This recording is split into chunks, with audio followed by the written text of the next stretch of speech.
របស់រថយន្ត Ford T5 Evo រថយន្ត Ford T5 Evo ម៉ាស៊ីន Mitsubishi របស់ប្រទេសជប៉ុនរថយន្ត Ford T5 Evo ម៉ាស៊ីន Mitsubishi របស់ប្រទេសជប៉ុនធានាម៉ាស៊ីនរហូតដល់1ជីវិតអាចគ្រវាសជើងបិទបើកគូតក្រោយបាន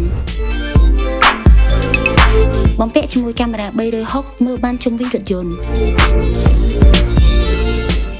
អាចបើកដំបូលបាន2ជាន់របាំងថ្ងៃនិង sunroof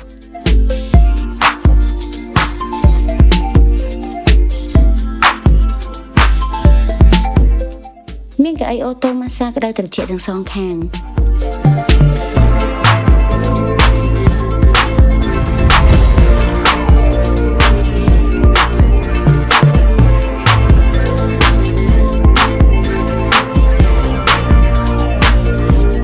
រថយន្ត Ford T5 Evo ធានាលើគុណភាពរថយន្ត5ឆ្នាំឬ 150,000 គីឡូម៉ែត្រ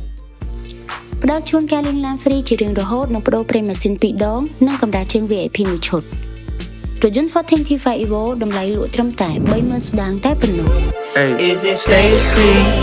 Is it Becky? Is it Keisha? រថយន្ត Ford T7 ជាប្រភេទអគ្គិសនីសុទ្ធជិះបាន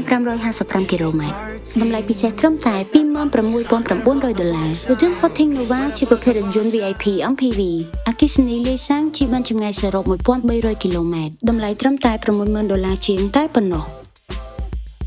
ទីតាំងលក់នៅផ្លូវជាតិតលេខ 6A សង្កាត់ជ្រោយចង្វារខណ្ឌជ្រោយចង្វាររាជធានីភ្នំពេញ